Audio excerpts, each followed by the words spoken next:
অর্থমন্ত্রীর সাথে আজকে সাক্ষাৎ করেছে কর্মচারীর নেতারা এবং অর্থ প্রতিমন্ত্রীর সাথে মূলত তারা সাক্ষাৎ করেছে এবং প্রতিমন্ত্রী হয়েছেন জোনায়েদ সাকি।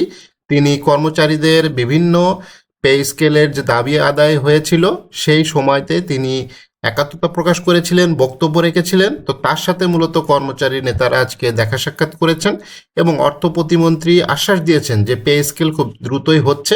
তো চলুন দেখি তিনি কি বলেছেন। নতুন সরকারের অর্থ প্রতিমন্ত্রী মোহাম্মদ জোনায়েদ আব্দুর রহিম সাকির সঙ্গে সাক্ষাৎ করেছেন কর্মচারী নেতারা। মঙ্গলবার 24 ফেব্রুয়ারি সচিবালয়ে সাক্ষাৎ করেন তারা। এ সময় বাংলাদেশ সেক্রেটারিয়েট সার্ভিস অ্যাসোসিয়েশন সভাপতি ও উপসচিব মোহাম্মদ আব্দুল খালেক, বাংলাদেশ সরকারি কর্মচারী দাবি আদায় ঐক্য পরিষদের সমন্বয়ক এম এ হান্নান সহ বেশ কয়েকজন কর্মচারী নেতা উপস্থিত ছিলেন এবং সাক্ষাৎকারে প্রতিমন্ত্রীকে শুভেচ্ছা জানান কর্মচারী নেতারা। বিগত সময় পে স্কেলের দাবিতে চলা বিভিন্ন কর্মসূচিতে অংশ নিয়ে কর্মচারীদের পক্ষে যে আওয়াজ জোনায়েদ সাকি তুলেছিলেন তা স্মরণ করিয়ে দেন তারা। পরে পে স্কেল নিয়ে নতুন সরকারের পরিকল্পনার কথা জানতে চান কর্মচারীরা। এ সময় প্রতিমন্ত্রী বলেন, একটু সময় লাগবে, তবে আপনারা আস্তে ধীরে পে স্কেল পাবেন। তো তার বক্তব্য হচ্ছে একটু সময় লাগতেছে এবং আপনারা আস্তে ধীরে পে স্কেল পাবেন। তবে পে স্কেলের যে বিষয়টা বর্তমানে যে অবস্থায় আছে এটা কিন্তু একবারে কিন্তু সরকারি কর্মকর্তা কর্মচারীরা পাবে না। এটা আপনারা যতই যে যাই বলুন না কেন, এই যে পে স্কেল আপনারা এটাও জানেন যে গত পে স্কেল 2015 সালে যে পে স্কেল ঘোষণা করা হয়েছিল সেই পে স্কেলটাও কিন্তু একবারে সরকারি কর্মকর্তা কর্মচারীরা পাননি।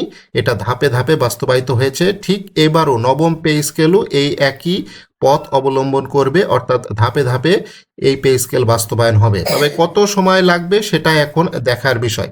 সাক্ষাৎ শেষে বাংলাদেশ সরকারি কর্মচারী দাবি আদায় ঐক্য পরিষদের সমন্বয়ক এম এ হান্নান তিনি ডেলি ক্যাম্পাসকে জানিয়েছেন, প্রতিমন্ত্রী বলেছেন পে স্কেল নিয়ে প্রধানমন্ত্রী তারেক রহমান যেহেতু বলেছেন আপনারা আস্তে ধীরে পাবেন, তবে একটু সময় লাগবে, ধৈর্য ধরেন, পাবেন।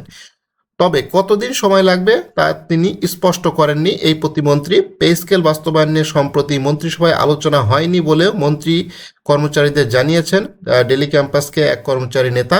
প্রসঙ্গত, নবম পে স্কেল প্রণয়নের 17 জুলাই পে কমিশন গঠন করে দেয় অন্তর্বর্তীকালীন সরকার। পরে 21 জানুয়ারি কমিশনের সুপারিশ জমা দেয় তারা। কর্মচারীদের দাবি অতি দ্রুত সময়ে নবম পে স্কেল ঘোষণা ও বাস্তবায়ন করা হোক।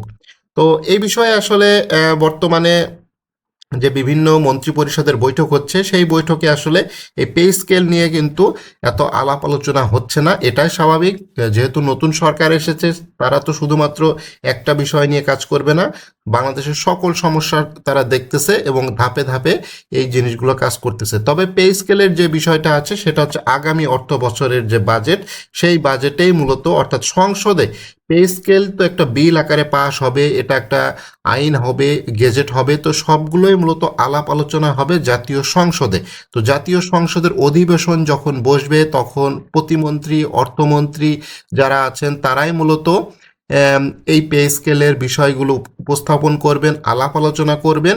তো এটা নিয়ে সংসদে একটা আলাপ আলোচনা হবে, তারপরেই মূলত এটার গেজেট বা প্রজ্ঞাপন যেটাই বলেন সেটাই মূলত আসতে চলেছে। তবে পে স্কেল নিয়ে সরকার যথেষ্ট পজিটিভ আছে এবং অর্থ প্রতিমন্ত্রী তো বলেই দিয়েছেন আপনারা পাবেন, ধীরে সুস্থে পাবেন, ধৈর্য ধরুন, এই জিনিসগুলো আস্তে আস্তে হবে। তবে সরকার যথেষ্ট পজিটিভ আছে এবং কর্মচারী নেতারাও তারাও যথেষ্ট আশাবাদী এবং সরকারি কর্মকর্তা কর্মচারী যারা আছে তারাও যথেষ্ট আশাবাদী যে এই সরকার পে স্কেল দিবে। তবে এতটুকু নিশ্চিত আপনারা পে স্কেল পাবেন, এটা একটু দেরি হলেও পাবেন। অর্থনৈতিক বিষয় আছে এবং সামগ্রিক অর্থনীতির ব্যাপারটা কিভাবে মেটানো যায় সেই বিষয়গুলো নতুন যে অর্থমন্ত্রী এসেছেন তারা জিনিসগুলো যাচাই বাছাই করতেছেন। মন্ত্রণালয়ের বিভিন্ন কাজ রয়েছে সেইগুলো নিয়ে তারা পর্যালোচনা করতেছেন। তো এই বিষয়গুলো এখন খুব দ্রুত যে হবে বিষয়টা এরকম না, তবে খুব যে দেরিও হবে বিষয়টা এরকম না। ধাপে ধাপে পে স্কেল সহ বিভিন্ন বিষয়গুলো সামনে আসবে। তবে সংসদ অধিবেশন চালু হওয়ার পরে অনেক কিছু নির্ভর করতেছে। সংসদ অধিবেশন চালু হলেই সেখানেই মূলত এই বিষয়গুলো নিয়ে বিভিন্ন বক্তব্য উঠে আসবে। তখনই বোঝা যাবে যে সরকার আসলে কত দ্রুত পে স্কেল বাস্তবায়ন করতে যাচ্ছে।